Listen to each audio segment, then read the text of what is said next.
episode 66. Hello, thanks for tuning in to another episode of Dogman Encounters Radio.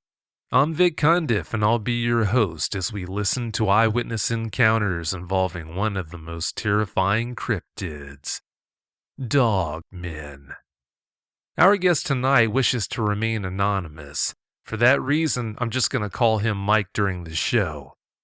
Mike, welcome to Dogman Encounters Radio. Thanks so much for coming. Hey, Vic. Nice to be here. For starters, Mike, could you give us a brief bio on yourself? I know you want to remain anonymous. If you could just keep it kind of vague so that no one can pinpoint who you are. 35 years old. Work in a hospital, in the emergency room. Born and raised in North Alabama. Not too long ago, I just got out of the Navy. Spend most of my time either working, doing yard work, or trying to go hunting. Well, that sounds like a good life to me. And thank you for your service to our country. I appreciate it. Thank you very much. Appreciate hearing that. Oh, you're welcome. Mike, what's it like living in an area where you know dogmen are? Well, it's not really that different from living everywhere else. Pretty much everybody who goes out at night around here tends to wander around in large groups. Other than that, I'm not really too sure the things actually live here. I think they're kind of swinging down every once in a while from another area. In day-to-day life, when you have so many things to worry about, a lot of us take for granted what it must be like when you have that to worry about also, in addition to everything else. Yeah, most people don't really believe they're out there. You gotta keep your eyes open and keep all your senses sharp to figure out what's going on around you, especially at night around here. That certainly would complicate things. We've got so many things to talk about here tonight, it's hard to know where to start. The first thing I'm going to throw at you is, your uncles used to talk about 3 different types of woolly boogers, as they called them. Please tell us about that. Well, the first type was what everybody calls Sasquatch. They just called Bigfoot. Second type is something they called Barefoot, which they believe it was almost exactly like Bigfoot, except it had claws on its hands and feet and a bear's head, or close to a bear's head. The third type is what they simply called a werewolf, and what everybody today is calling a Dogman. The Sasquatch sometimes would make itself a nuisance by taking pets or cattle or something like that, or sometimes out in the boonies, somebody working on a railroad would get snatched. As far as they told me, they never actually killed them. They would take them out there and have a little fun with them, but they'd turn them loose later on. The bear squatch, what I like to call bear squatch, they said they're a bit more dangerous. Sometimes if somebody leaves their kids unattended, they'll snatch one up, and you'd never see them again. And the Dogmen, they say most of the time the Dogman's not that dangerous, but whenever you get a few of them off by themselves causing mischief, they can become quite terrifying. One of the reasons they didn't like messing with them too much is because they considered them to be too dangerous, too hard to kill to begin with. You had to be able to pin them down somewhere. I'd bet good money that the bear squatch that they were talking about were Type 3 dogmen. It sure sounds like it from the way you describe them, but without seeing exactly what they were talking about, it's hard to know for sure. You were telling me in the pre-interview that your uncles have been telling you over the years about a bunch of Dogman horror stories. Tell us about those. All right. Well, my uncles used to tell me horror stories about how the Dogman liked to make people disappear. Said, sometimes you'll find vehicles abandoned on the side of the road, or sometimes you'll find people with their houses open, the doors open. And they say that a Dogman would come up and pretty much check the door to see if it was unlocked at night. If it's unlocked, they would just go straight on in there. Snoop around if somebody was in there, if they didn't have dogs or something in there to alert them to it, or, something like that. And Dogman would snatch them. Or Dogman would check a window to see if somebody was locking their window, or see if it was open, or see if it was just screened. They would try to get their attention for one reason or another. Terrify them, or just go ahead and snatch them right through the window. Usually if they were asleep, my uncle said the Dogman would grab them by their leg and just pull them straight on out. One particular scary bit my uncles used to tell me is that sometimes a Dogman would take and try to get somebody's attention to come outside. And if you got a large porch or something like that, they'd be standing up on top of the porch, waiting for you to come out. As soon as you come out, they'd snatch you up by the head. And anybody who come along later would find somebody missing, everything in their house just like they had left it, door wide open, but the person's just gone.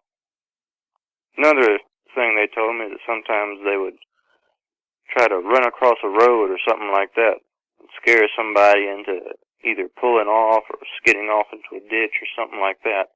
And then they'd either sit there and wait for a person to get out or come right on up and pull the door open and get them. Bit spooky to be relaying some of those stories around a campfire at night, but that's what they like to do sometimes. My uncles like to give you a little scare every once in a while, telling about horror stories. Well, that would certainly do it, hearing stories like that. I don't know if you can hear that right now, Mike, but I'd swear I can hear thousands upon thousands of people checking their door locks right now and closing windows and locking them and all that after hearing that story. And your story is not the first one that's been on the show talking about that sort of thing. In fact, I'm not sure how long it's been, but I heard a story on a Sasquatch show where they were talking about a guy who was found, or I guess his body, I should say, was found in his house. The rest of the house was undisturbed. The guy's body, without its head, was found sitting in his favorite recliner. His head, if I remember correctly, was found out in the front yard. He had a German Shepherd, I think it was, that was, I guess, laying next to the head, if I remember correctly. From what I have gathered over the years, it seems like removing people's heads if they decide to kill someone, that seems to be a preferred method of killing someone for Dogmen. When I heard that story, they were kind of pointing to the idea that it was a Sasquatch that might have done that, but when I heard that, I was thinking Dogman all the while. Yeah, my uncles told some of those horror stories about human body parts and stuff like that being found up into trees and things like that.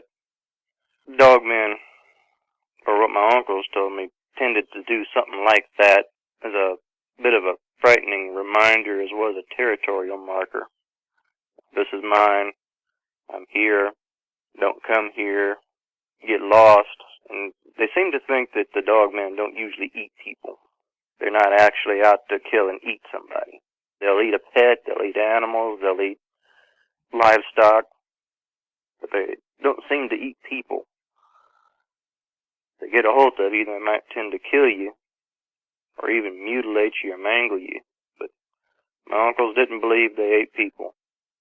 Well, not much, but I guess at least to a certain degree that's a little comforting, knowing that if they do kill you, they don't seem to want to eat you. Yeah. I guess that helps a little bit. You said your uncles used to talk about tracking and hunting Dogmen also. What did they tell you? They said it takes a lot of footwork. You got to use your vehicles to go across roads around an area that spans quite a few miles, like an entire county. You got to pretty much go around the entire circumference and check out everything that looks like it might be a footprint trap. You got to look for how many individuals are in the area. You got to look for what type, because, something might be going on. It might not actually be a Dogman. They say sometimes there's either a rogue male or sometimes even a rogue female that go off on their own. They're not in a pack. They said if it's a pack, they always use poison. If it's not a pack, they tend to try to figure out and go after it one-on-one. Sometimes it could be a younger individual that's just being curious, making itself a nuisance, coming around somebody's house, trying to check everything else out. And they say that can turn into a real problem. But they say you got to do a lot of footwork, checking out tracks. Unlike Sasquatch, they don't really follow the scrub food. They don't really follow berries that are starting to come into season, or fruiting trees, or acorns, or anything like that. They tend to follow the game. So you got to keep your eye on who's got pets, whether the pets are out, whether they're small pets, big pets. You got to keep your eye on who's got goats, who's got sheep, who's got cattle, where they're located around the county. Sometimes you got to get out and you got to walk around these places. Got to walk around somebody's ranch or something like that without being too obtrusive to it. Can't disturb his cattle or his herds or anything like that. But you gotta sometimes ask permission to go in and have a look at the ponds he's got inside of his property, to water his animals, see if there's any kind of footprints that aren't hooves. You gotta do a lot of legwork, but they always told me. These things seem to be dangerous enough on their own without knowing that they're being hunted. I can only imagine how much more dangerous knowing that they are being hunted would make them.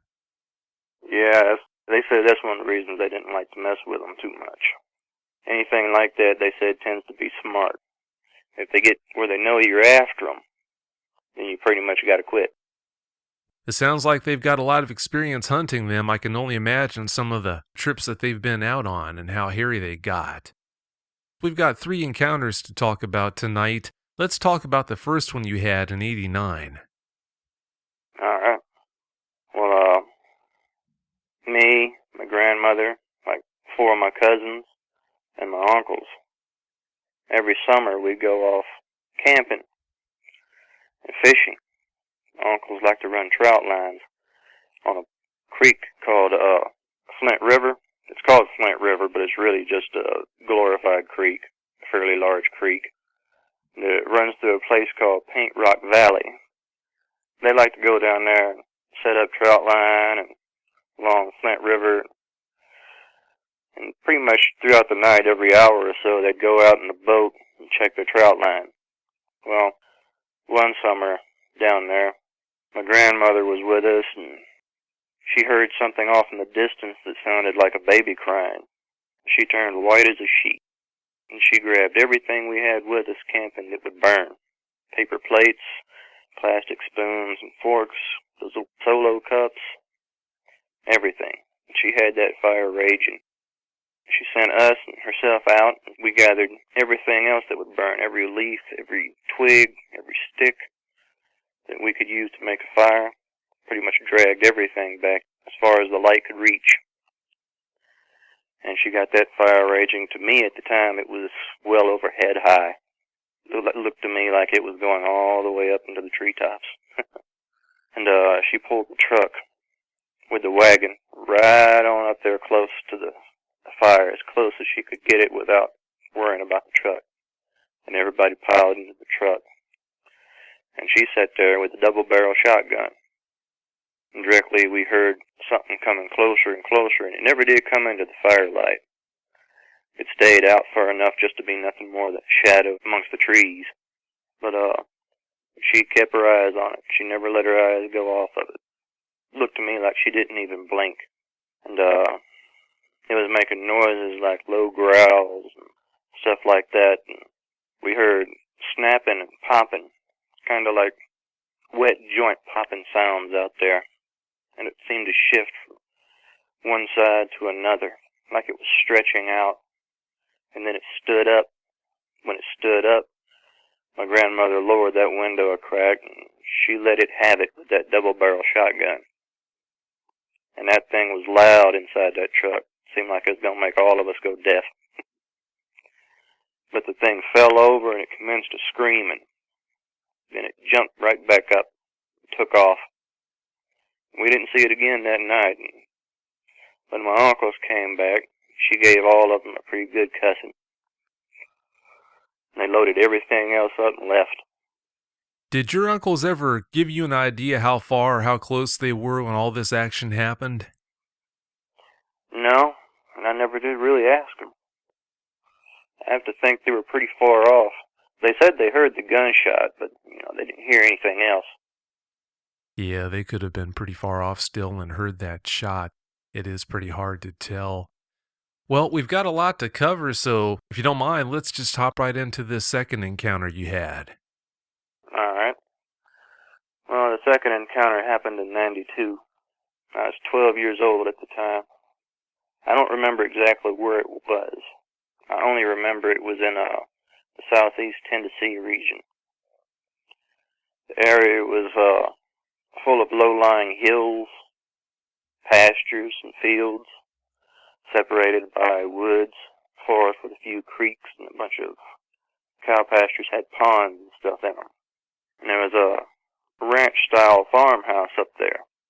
My three eldest uncles took me on up there with their dogs. They had three big old dogs. They were mixed bred between a coonhound and a mastiff. And my youngest of my elder uncles was the one that tended to be in charge of breeding the dogs. Well, three big old male dogs they'd keep up there with us, and we went inside this ranch house. And it looked like people were still living in the ranch house. They had just kind of vacated the area. I don't know if they did that because they had a deal with my uncles to come in there and try to clear something out that had been messing with their cattle or what, but we went in there and they were gone, and my uncles unloaded the truck and took the dogs, and took a tiller and a bunch of huge traps that looked to me like bear traps, and some shovels and some of those spiral stake spikes that you twist into the ground for dogs. When this all started, I kind of thought they were just going to stake the dogs out. They didn't do it, though. They just brought the dogs right on inside the house. And every time when they'd go outside, they'd take the dogs with them. And they'd kind of spread the dogs out. Two of them would go off and hold the dogs, and one of them would be working. And they'd plow the ground up underneath the windows. And a pretty huge arc going out around those windows. You know, all the ground underneath the windows. And then when they got them plowed up, they commenced the digging. They kind of scraped off the ground that they had plowed, and then they would dig into the solid ground underneath that, about 2.5 feet. Then they'd twist these twist spikes in that ground. And kind of hard to twist them in there. I remember them having to use sticks to stick into that loop on top of the spike and twist it to get a better grip. It was kind of hard clay. And they attached a length of logging chain onto the spike. They attached that to that bear trap thing, and then they'd fill it back in, and they'd set the bear trap down on top of the ground, right about the level of where it's hard. And then they'd put that plowed earth back up on top of it, nice and gentle, so you can't see it, and the whole thing looked normal. And they'd plant some sort of little bush or something around. I think it was just some sort of ornamental thing that they picked up to make it look like they had just plowed it up and turned it into like a little manicured thing to plant something in next to the house. Anyway, between those plants, they would always stick a bear trap. And they'd put a bear trap right there, directly underneath the window. And they'd do the same thing to all those bear traps. They would be attached to spikes that are twisted down into that hard clay, into that hard ground, and buried just underneath the ground to where you can't see them. They never did stake the dogs out. Every time the dogs would start acting up, they'd quit work, and they'd bring the dogs inside, and they'd come inside too. And every time they did that, they'd always stick me in the bathroom. This house had a bathroom towards the middle of it, and they had the window blocked off. The tiny little window that's up towards the top of the wall in the bathroom. They kept it blocked off with a trash bag and duct tape. Make sure nothing could see in. Then every time the dogs would stop growling or something at the wall, then they'd go back outside with the dogs, look around the house, make sure the dogs didn't act up. If the dogs acted up again, they'd bring them inside. If the dogs didn't act up, they would go ahead and continue working until they got all the windows done up the way they wanted them. Then they'd come inside with the dogs, and they'd only go outside with the dogs, let the dogs use the bathroom, and then it's right back inside the house. Well, one night, or rather I should say early morning, because I remember it was just starting to get light, over towards the horizon. We heard the awfulest screaming and yelling on the side of the house right about where a window was. And something thrashing up against the house, and the dogs were... Before this, the dogs had already started, growling and like they was following the wall. But the dogs didn't bark. They didn't bark unless they got something up a damn tree. But, we heard that awful screaming and squalling sound outside. It sounded like whatever was real high-pitched, like shattered glass high-pitched. I always think back to it and think it's a wonder that the windows never did bust out. But, they didn't take the dogs out with them this time. This time they went outside with pump shotguns. Several reloads. And I heard them just a-blasting away. Sound like they were going 2 shotguns at a time. Then another one would take over while they reloaded. They just kept blasting away. To me, it felt like this went on for like 10 minutes. And then it stopped. Screaming stopped like halfway through. But after they stopped shooting, they brought me on out there, and it was getting a bit more light. And they made sure to show me what they had killed out there. It was one of these Dogmen. They always seemed to believe that to make something feel more real so you weren't too afraid of it, you had to see it dead. That's what they did. They showed it to me, and they let me go up there and touch it and examine it. Let me pull its lips back and get a real good close look at its teeth and its claws.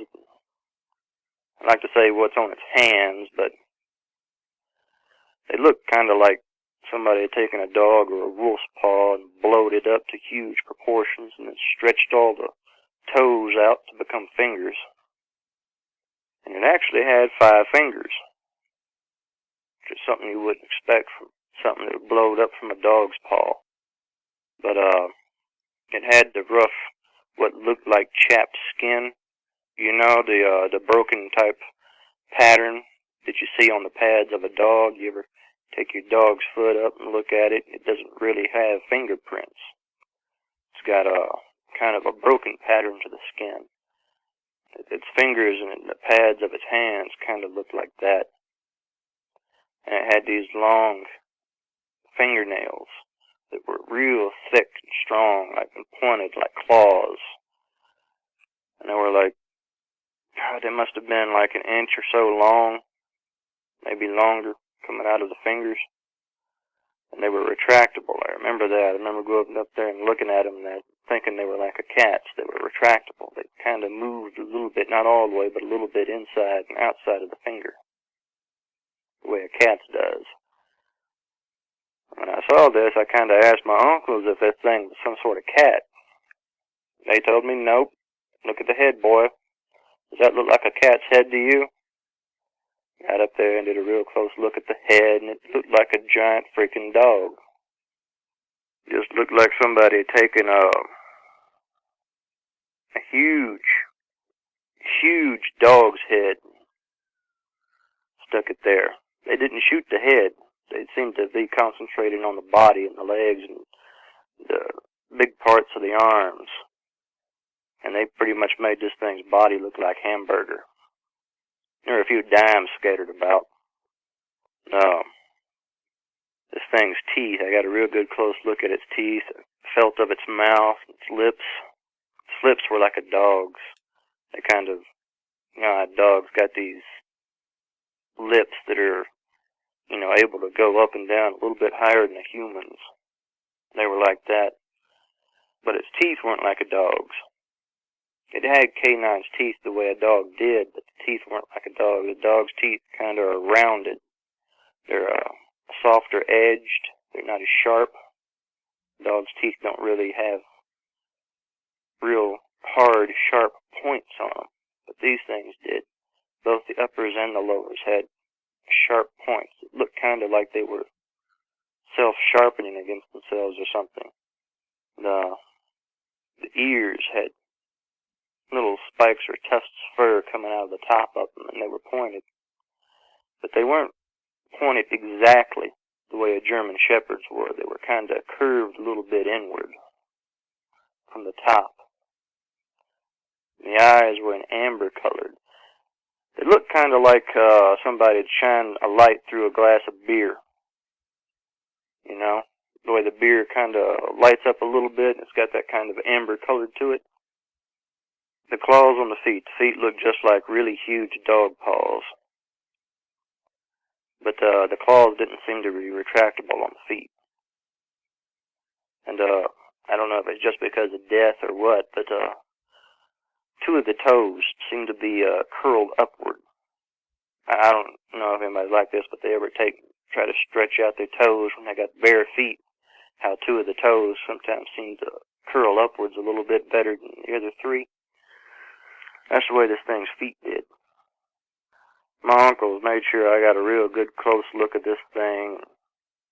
Felt of it. When I finished examining it, they brought out machetes, and they went to hacking it apart. Cut its arms, its legs, its head, and chopped its body up. They kind of strolled the body out through the woods, and across the fields, things like that, and they left him there. When I asked them about that, they said they needed to do that to make sure other ones didn't come into the area.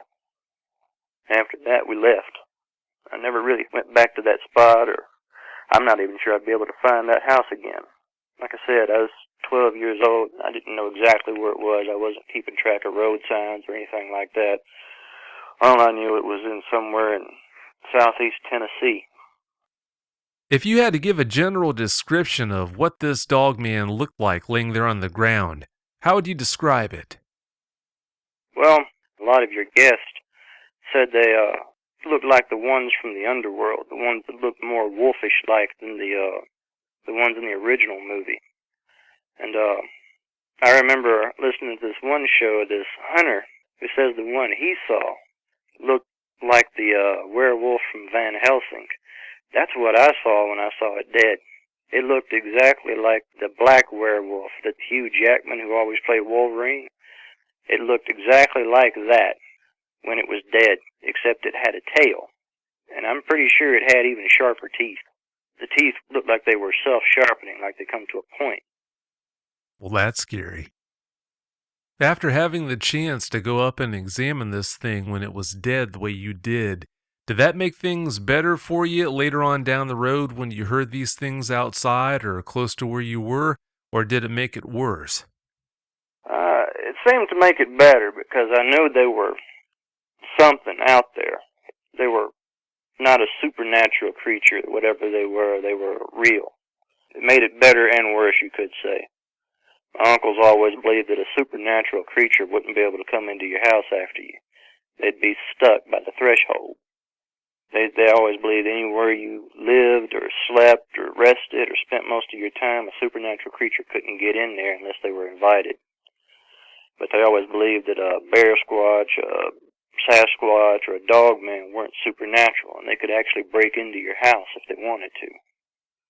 Other than that, when I saw the shadow of during this summer, I've never actually heard any of them out here. Heard a bunch of coyotes, but never any Dogmen. Nothing that sounded like that. Well, my mother seemed to think she heard something out in the woods. It sounded like, she's kind of confused as to whether it was a woman or a child. She just said she heard some kind of weird noise going on out there around the back towards where the woods were. This area where I live, North Alabama, you've got lots of fields and cow pastures, but they're all divided by woods, with a whole lot of scattered houses and neighborhoods and trailers and stuff in between them. I kind of get the feeling that whatever this particular thing is, whether it's a Dogman or what, seems to be swinging down from Tennessee about every year or every few years or so. And it seems to follow in between these pastures and fields and stuff along these wood lines. Because I got a wood line running right beside my house. And that's about where she keeps hearing it, and that's where I saw this thing walking across that field and across the road right there, following the wood line. You mentioned that incident when you looked out and saw that shadow. Let's talk about that third encounter you had. Alright. I was getting ready to go to work. I work up at the hospital in Huntsville City. and I worked the third shift in the ER. And it was 8:30 when I was getting ready to go to work. I like to get going a bit early, about an hour and a half or so early. I like to stop, give me something to eat, take my time, everything else. Well, it was about 8:30. That's when I like to get started. It was during the summer. And I saw something that I thought was a cow, a fairly large calf.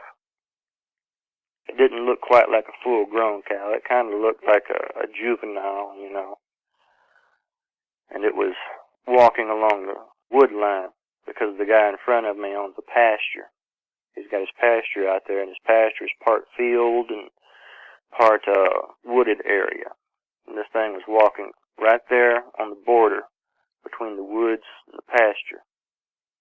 And like I said, at first I thought it was a small cow, a calf or something. As I got to watching it, it seemed to be slinking, like what you'd imagine a tiger or a lion or some sort of big cat would look like when it's moving. You know, and a slinky spine that's kind of just taking its time, leisurely walking along. And then it got to the fence row, this barbed wire fence. And it did something peculiar. It stood up, and it stepped over the fence, and it stepped over the ditch. It's a fairly steep ditch, but it's not that big. I, as a grown man, can pretty much hop all the way across it. And it stepped across that fence.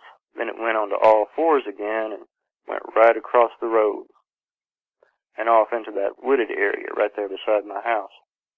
I just calmly stepped back around the truck, went back inside the house, told my mother inside the house not to let the dogs out, because we both got trailers right there on that same lot. And she's got a little Chihuahua and a large dog that's a mixed breed between a wolf, miniature chow, and a husky. I told her to keep the dogs in tonight, that I saw something go across the road. She didn't make nothing of it, so I went back outside, climbed in my truck, and I went to work. There ain't been no incidences in the area of pets going missing, or at least not that many. Every once in a while, every few months or so, you'll see some billboard or poster or something like that going up at one of these convenience stores or at Grinders down there about a pet going missing or something like that, but not that often, not a whole bunch of them. It's not like crowded like you would expect it to be if one of these things is in the area, what my uncles taught me. That's what gives me the feeling that they're just kind of swinging through. I went on to work, and I didn't think much anything else of it. It wasn't until a few months later that my mom told me that she's been hearing something out around the pond. Every time I've gone out there around the pond to investigate, I haven't seen anything or heard anything that she seemed to be talking about. Since I work at night, that's when she said it was happening. I didn't really get any first-hand experience on that, so I didn't find any footprints or anything like that. There's a few areas that I saw trails where something's come through and dug up in the ground and things like that, but nothing more. That's pretty much the end of that, and she said she ain't been hearing that noise out there lately. But whatever it is, I guess it moved on. Whatever it is, I sure hope it has moved on. In the pre-interview, you were telling me about the dead cow that you smelled, I think, about a year ago or so. Is that the general area where you found that dead cow? It was right out there in the cow pasture, pretty much right there on the trail that I saw that thing walking on. It was in 2013. It wasn't just me, it was my mom, my aunts, my uncles, and pretty much a bunch of us family members live up and down this road out in this area called New Market, North Alabama. And pretty much this road here is only about a mile long, and everybody up and down this road could smell that dead cow. I don't know how in the world this cow could be dead out there like that with the owner of that cow pasture not smelling it himself, because he just lives right across that cow pasture. Anyway, all of us could smell that dead cow out there, and I kind of got tired of smelling that stinking thing, so I went out there hunting for it. And like I said, I found it right there along the path that thing took. This cow's tongue, its anus, its genitals had been eaten out or cut out, looked like they had been surgically removed with a knife, except it had these scratch marks along its rump around the backside of it, and it was a fairly large cow. It was genitals of it was mutilated enough to where I couldn't really tell if it was a bull or not, but it was fairly large. It was partially rotted and decayed. Anyway, at first, when I was going up there looking for it, I was thinking a huge pack of coyotes or something had gotten up there and killed something. Because we got coyotes real bad around here nowadays. Back in the 80s and early 90s, before this place got built up the way it is, we had people that would hunt around here, and they would pretty much kill the coyotes off and keep them trimmed back.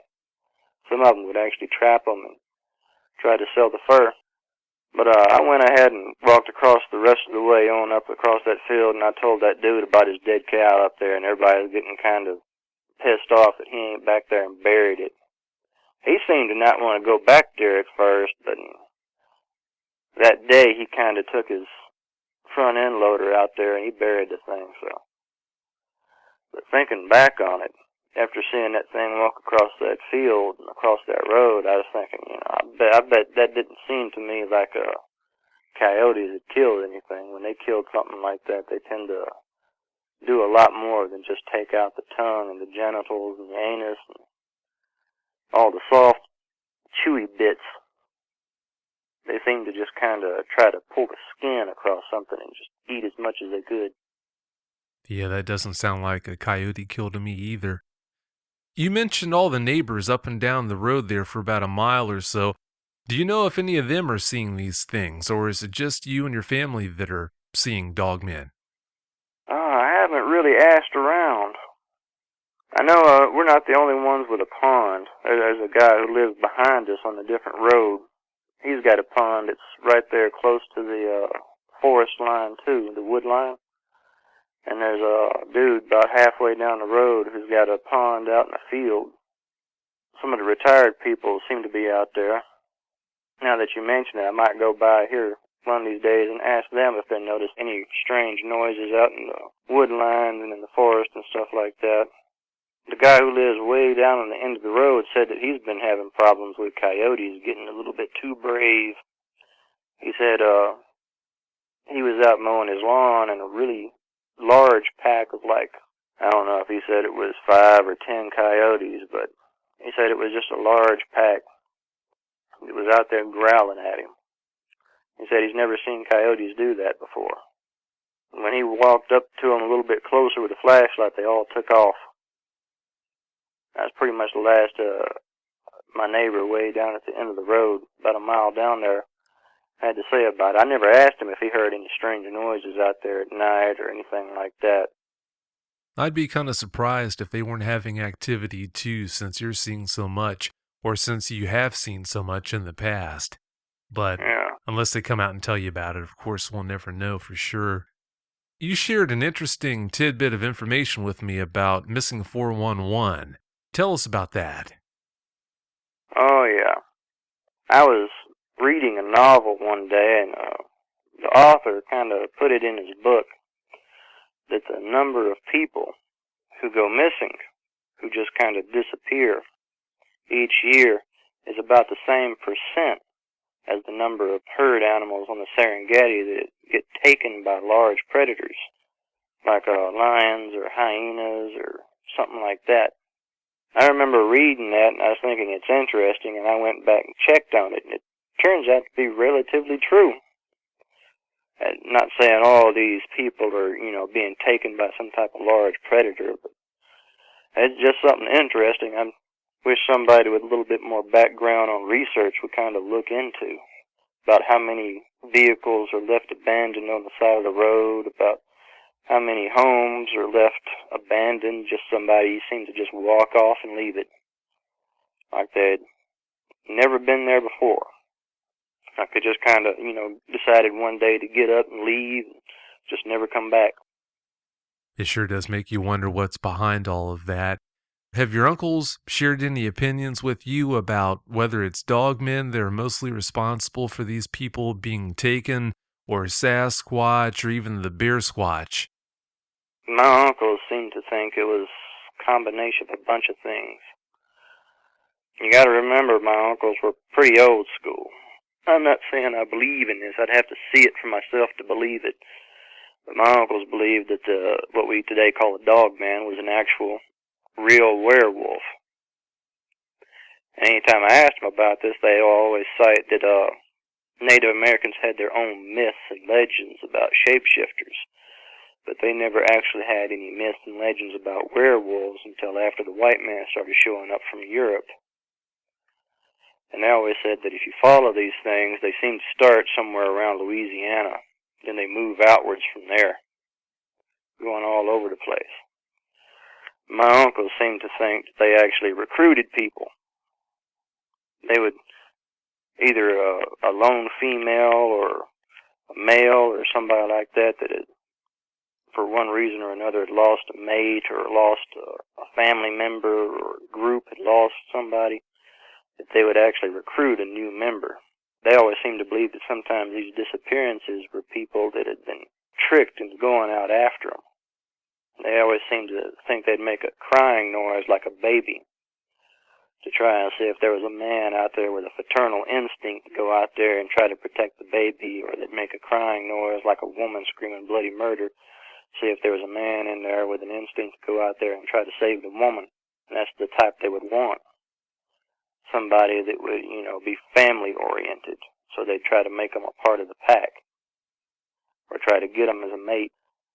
They said they'd always give a compulsion. I didn't understand what that was at the time, but they say it was a compulsion to go along with it, to try and get somebody to go out there. It'd be almost like it was an irrational fear for one of their own children, or a crazy, almost, not quite, but almost a drive to go out there and save a woman.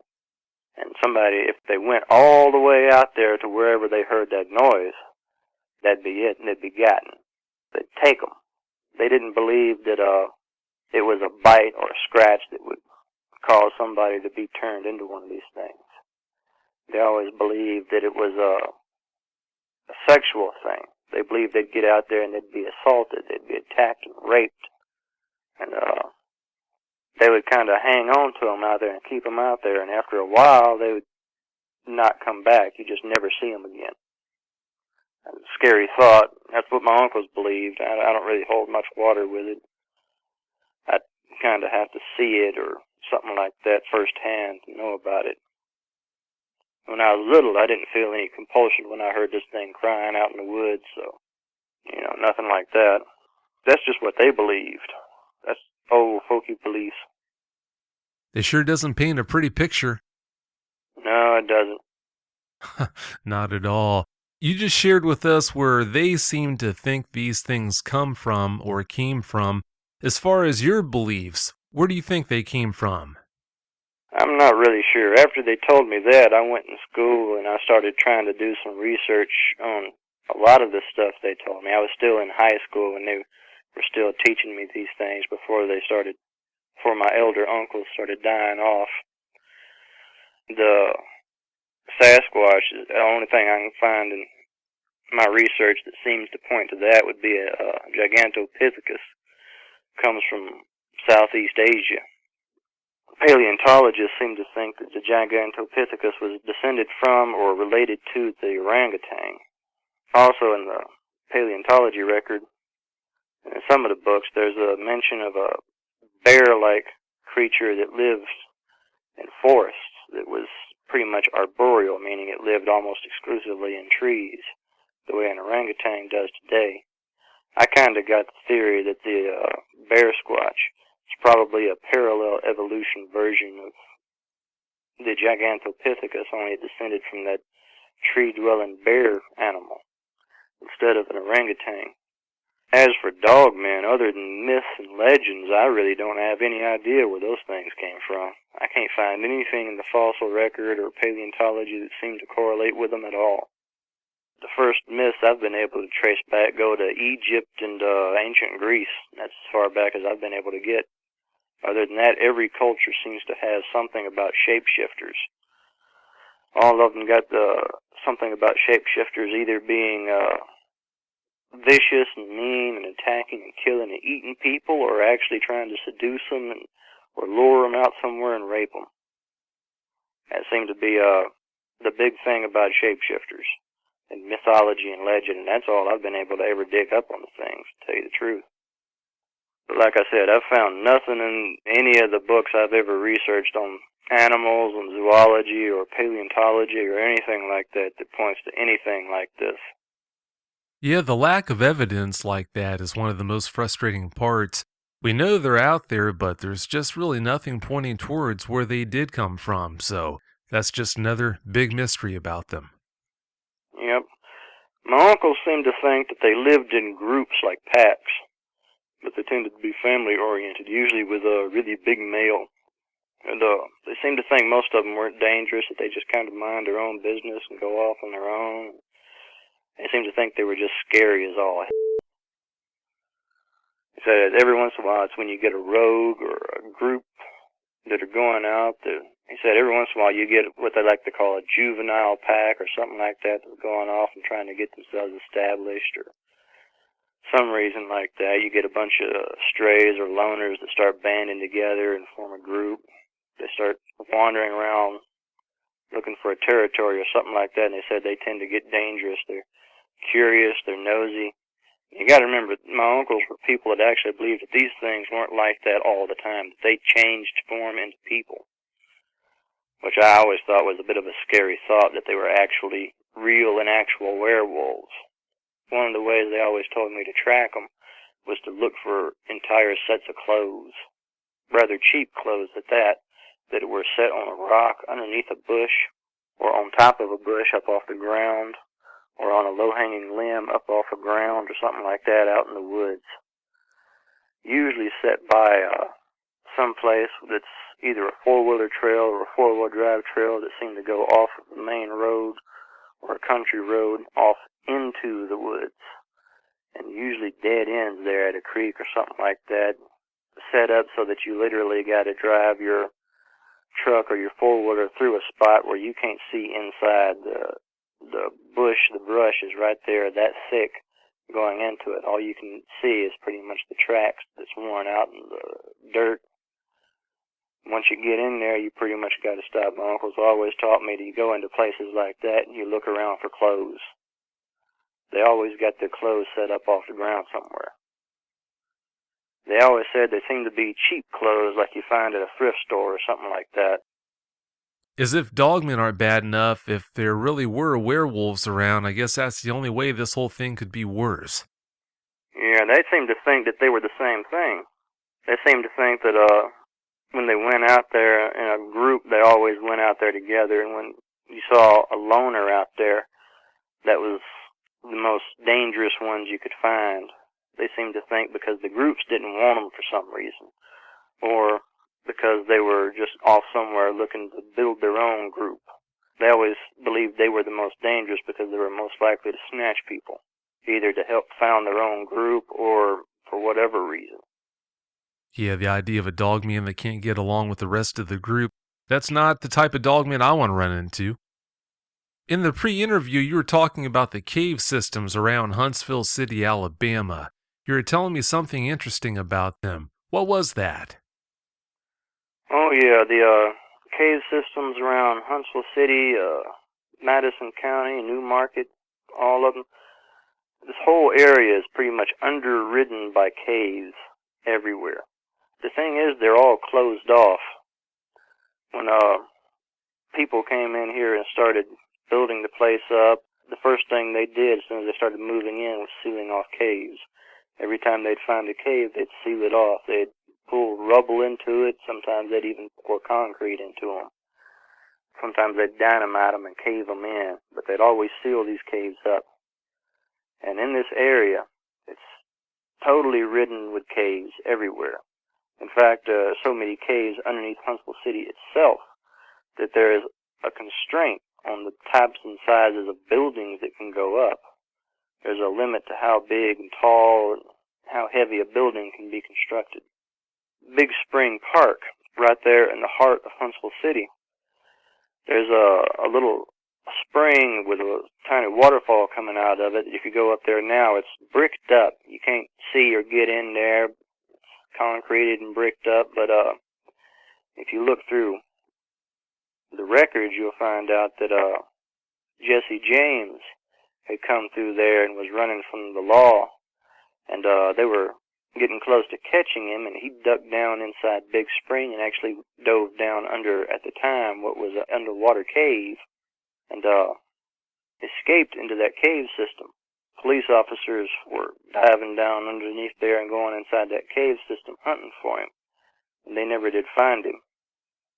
They never did find the money he placed under there and stole either, but when they came out, they found out later that he had come up and gone out somewhere else. But they went ahead and they sealed that cave up and pretty much left nothing but the place for the water to come out. Turned it into kind of a small waterfall now. But I'm not even sure they left any caves open up there on Monsanto Mountain where they got the park.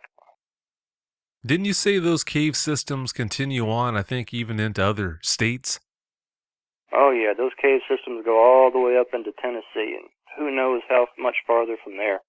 When I say it's this entire area, I mean all of North Alabama is pretty much ridden with those caves. When I say they go Huntsville City, New Market, all the way around Madison and up into Tennessee. And that's just the ones that people knew about. Those cave systems were pretty largely unexplored. Do you think dogmen use caves like that to live in? I don't know. My uncles didn't seem to think so. Like I said, they seemed to think that they turned into people. They seemed to think that when they bedded down outside in the brush, they always bedded down in some sort of small hidey hole, like a huge brush pile or hollow logs, really huge fallen down hollow logs or collections of logs or a burrow into the ground or something like that. They didn't seem to think that they used caves, and they didn't seem to think that they stayed out there all the time, so I don't really know much about that. Me personally, I've never actually gone out hunting for these things, to tell you the truth. I will say something, though, that I didn't mention in the pre-interview. There's this place up here called Hunt Creek that runs through New Market, pretty much bordering on Hazel Green. I took my dogs down there one time just to let them get out and run around, and I actually did find a whole set of clothes up on a low-hanging bush. Oh. It looked like they were sweatpants and a t-shirt. No socks, no underwear, nothing like that. They had a hat, too. Looked like somebody had just taken them off and laid them right there up on a low-hanging bush. Just as pretty as you please. I remember looking at that, and I was thinking about it. Thinking about what my uncles told me, and I was like, nah, couldn't be. And I remember taking my dogs and wandering, and they didn't act up or nothing like that. If this was what my uncles was always saying it would be, they weren't in the area. They had, like, done their thing there, set their clothes up, and taken off. But, I was walking up and down the area, and I remember noticing a bunch of deer bones right there beside the road. I know when you saw those clothes, your heart had to jump. Yeah, I didn't have my cell phone with me, so I didn't take any pictures of it, but I came back a few days later. When I came back a few days later, the clothes were gone. I did manage to take pictures of the deer bones that were in that space, right there where the brush was thickest, going from the road, you know, the transition from an open space to into the woods, so it's hard to see in because the brush is real thick there. Right there is where I found the deer bones, and they was just kind of scattered on a footpath right there, going off into the woods. I took pictures of the deer bones, but I didn't find the clothes again. The clothes were gone. I've got one more question for you before we get out of here. You mentioned in the pre-interview that your uncles told you about bounties that used to be put out for Sasquatch. Do you know of any bounties that were put out for dogmen? No, I know of plenty of wolf bounties that were put out around Tennessee and even around this area, and coyote bounties and things like that, where ranchers have been having their cattle killed or mutilated or something like that. Usually the bounties in these stores don't actually say what it is. They just say bounty on a beast or bounty on animal or bounty on so-and-so killing property, killing cattle or livestock or pets or something like that. They never actually get specific in these areas. They just say what the bounty is. And they give a number and a name of who you contact for it. Usually it's some big wig rancher or somebody like that, or somebody who's got quite a bit of money or old school money living off into one of these areas. You know, big money for this area. My uncle seemed to disappear for like several days at a time, and they'd come back and they'd have money with them, anywhere from a few $100s to a few $1,000s. Well, from what you were sharing with us about what they did around the windows of that farmhouse, sure seems like they did know what they were doing, so I'm not all that surprised. Yeah. Seeing that thing up close really put it into perspective, whereas before when I was a little kid, hate to say it, but I was so scared looking out that truck window that I felt like I almost peed myself. And I didn't sleep that night, that day, and pretty much I stayed awake until I was ready to keel over, even when I got back into the city. Oh, I don't think anyone could blame you. Most people would have handled it that way, so no harm, no foul there. After that pre-interview, I listened to a few of your shows, and I noticed that people seem to sometimes talk about a smell. I didn't smell anything. I didn't even really smell all that much from the dead one, except for it smelling like a dead animal. I mean, its fur was shaggy, kind of like a chow's fur, but it didn't really smell that much worse than a dead dog, to tell you the truth. Well, on that, I wouldn't be all that surprised if that wasn't the same thing as with Sasquatch. I think with Sasquatch, that's a smell that they can exude at will. They don't smell that way all the time. If you think about it, if either a Dogman or a Sasquatch smelled that bad all the time, there's no way they'd be able to sneak up on prey. So it would only make sense that that's an on-demand type system. Yeah, I guess that would make sense. Might be why in the South some people call Sasquatch skunk ape. Well, do you have any closing comments you'd like to share, Mike? I guess it'd be that recent years, these things seem to be getting a lot more populous. I wish somebody would start keeping track of a lot of these sightings and try to correlate them with disappearances and see if there's actually any relation in there. Well, as you know, David Pilates is tracking the whole missing persons thing, but from what I hear, he doesn't believe the Dogmen even exist, so I can't see any time in the future him trying to do something that specific, but all we can do is just wait and see. I think there are some people that are mapping out where Dogman sightings are taking place. I don't know of any of these people who are tracking missing persons cases as well in those areas, but maybe someone will do that soon. Hope so. I don't really have the background to do that. I figured maybe a retired policeman or an investigator or somebody like that might go in there and think about all these missing people that, just leave their cars on the side of the road or just walk out of their house and just vanish. These people that seem to just disappear and nobody knows what happened to them. They don't turn up later in a new name or a new job here or there. Just the ones that vanish. Like I said, I figured maybe somebody would make a map and put a pin in where all these people are disappearing at, and then maybe put the time there, and then put a pin in where they have Dogman sighting, Bigfoot sighting, some type of sighting, and see how they line up, see how they correlate. Well, like I said earlier, it sure does make you wonder what really is behind all that. We may never know, but it is interesting. Well, Mike, I can't thank you enough for coming on the show here. I really do appreciate it. Thanks for having me. Have a great night. You too. Thanks. Bye. Bye. If you've had a Dogman encounter and you'd like to speak with me about it, whether in private or on the show, you can reach me at contact@dogmanencounters.com. I'd love to hear from you.